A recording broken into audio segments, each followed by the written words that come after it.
I'm here with SeaTrek in the tiny village of Dodinga on the massive Indonesian island of Halmahera, not very far from Ternate Island.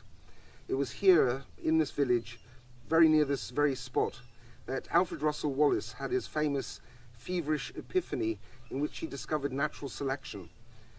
This is a great moment in the history of science, and this is a very important site. What had happened was Wallace had arrived in Ternate in January 1858, but soon, after about 2 weeks, came to Halmahera in search of new species of animals. But unfortunately he fell ill, and it was in a small native hut like this one that he was writhing around in hot and cold fits, and suddenly the idea of natural selection occurred to him.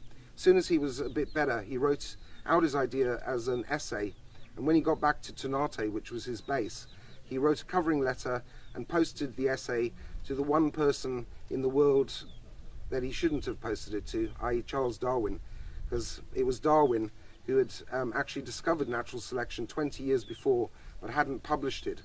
When Darwin received Wallace's letter, he was absolutely horrified, totally shocked, thought his life's work had been destroyed, and didn't know what to do. Sent the essay and the covering letter to Charles Lyell, his famous friend who was a geologist, and said, you know, what shall I do?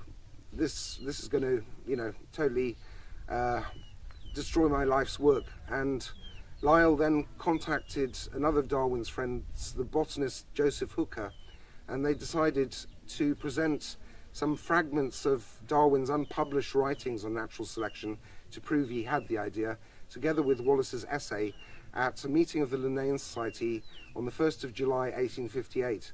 The joint contributions were read to a small tired audience, and a month later the paper was published. Darwin then went into high-speed mode. He had been halfway through writing a big book about evolution and natural selection, and he condensed it into what he called his abstract, and that became Origin of Species, which was published a year later in November 1859. And sadly today, most people look at Darwin's book, Origin of Species, and think that the idea of natural selection is Darwin's because it came from that book, but in fact it was jointly published with Wallace in 1858.